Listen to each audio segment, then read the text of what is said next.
Mi esposo me abandonó cuando se enteró que estaba embarazada. Ahora que mi empresa me hizo millonaria, quiere formar parte de la familia. Cuando conocí a Marcos pensé que había tenido suerte. No era solo guapo, era encantador.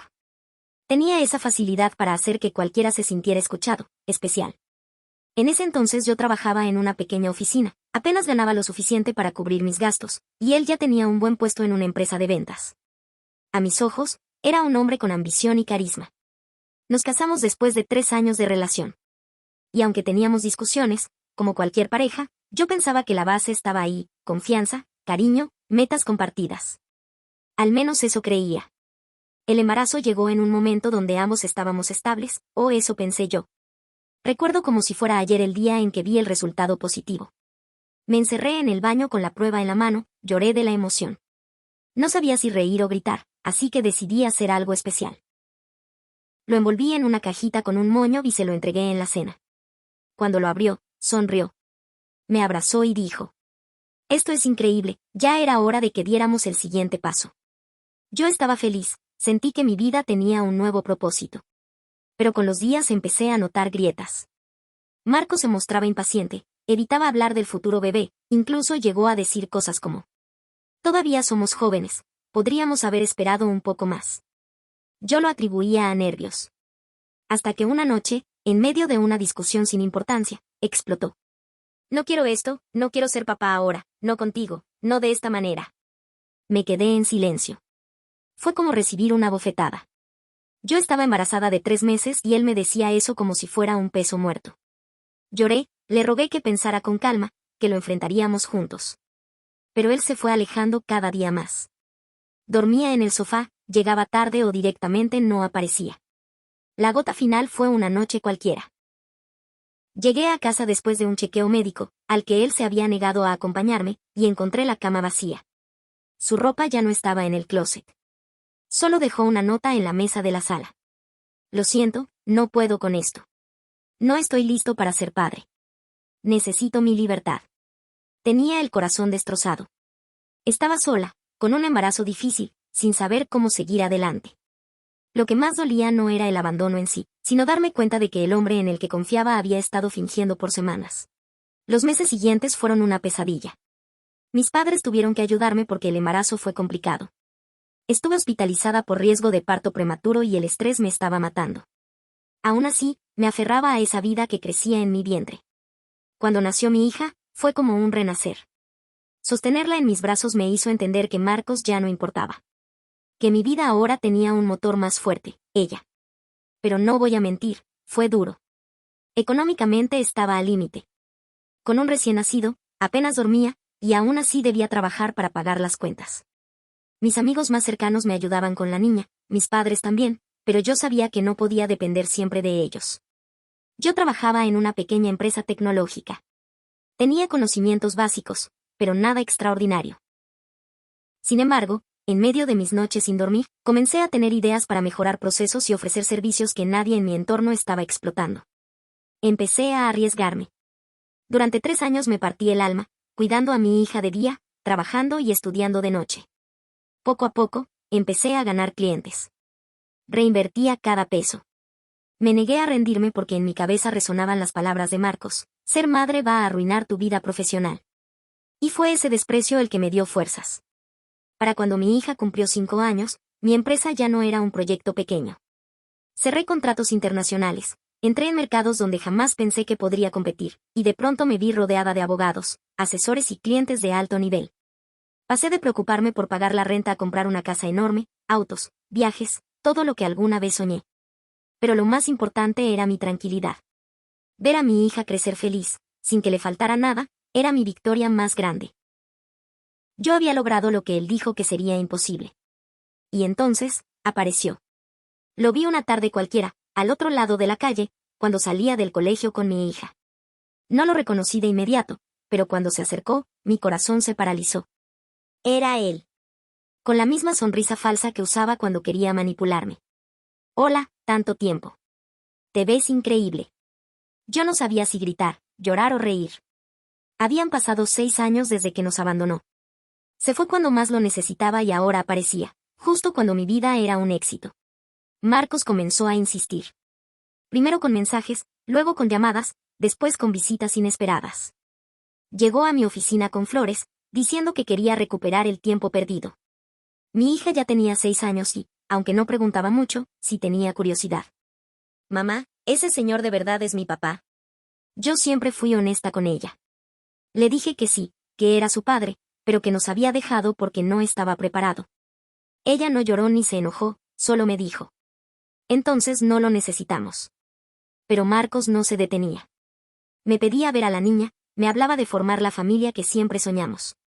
Y aunque parecía arrepentido, yo empecé a notar su verdadero interés, el dinero.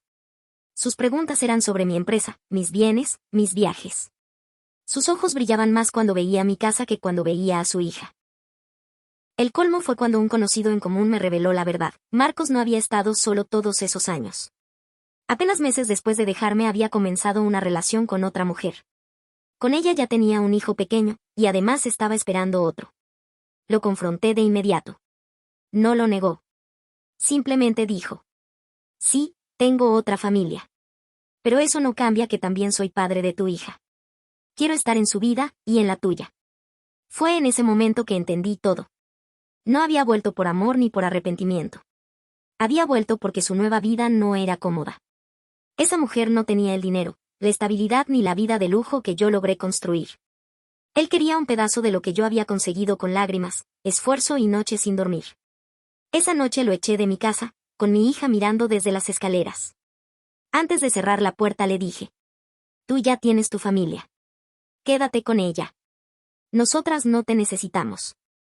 Y no volví a abrirle.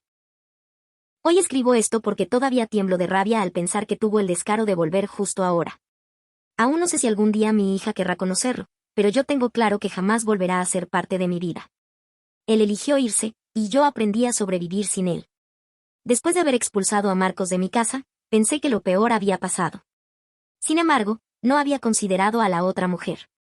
Un par de semanas después, recibí un mensaje en mis redes sociales. Era de una cuenta que no reconocía, con un nombre femenino. El mensaje decía.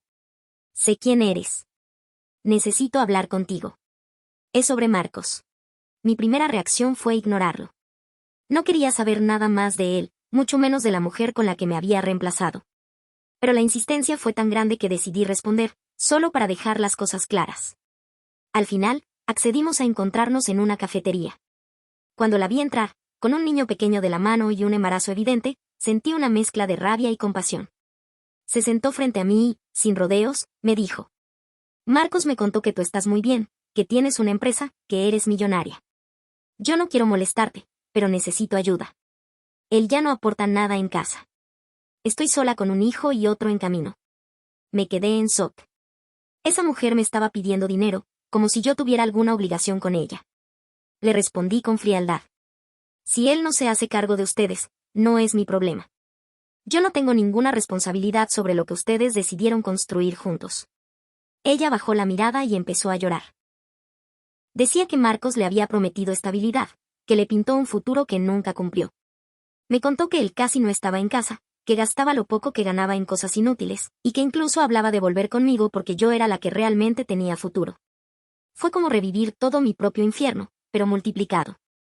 La diferencia es que yo ya había salido adelante. Ella, en cambio, estaba atrapada en la mentira que yo conocí de primera mano. Me levanté y solo le dije una cosa. Yo también pasé por eso. Y salí sin ayuda de nadie. Si quieres un consejo, no esperes que Marcos te salve, porque nunca lo hará. Me marché dejándola llorando en la mesa.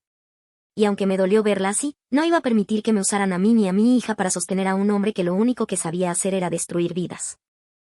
Pensé que con esa conversación todo acabaría, pero me equivoqué. Días después, recibí una llamada de un número desconocido. Cuando contesté, escuché la voz de Marcos, con ese tono desesperado que conocía bien. No puedes dejarme en la ruina, no puedes darle la espalda a la madre de mis hijos. La rabia me recorrió el cuerpo. ¿La madre de sus hijos?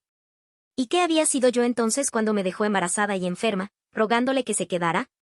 Decidí que no iba a permitir más abusos. Hablé con mis abogados y puse las cartas sobre la mesa. Primero, inicié un proceso legal para dejar claro que él nunca había aportado un solo centavo a mi hija. Segundo, cerré cualquier vía de contacto directo, llamadas, mensajes, redes. Todo bloqueado. Pero lo más fuerte vino después. La misma mujer que me había pedido ayuda empezó a escribirme de nuevo. Esta vez, no para pedir dinero, sino para pedirme perdón. Decía que había descubierto que Marcos le era infiel incluso a ella, que tenía deudas por todas partes, que estaba hundiéndolos a todos.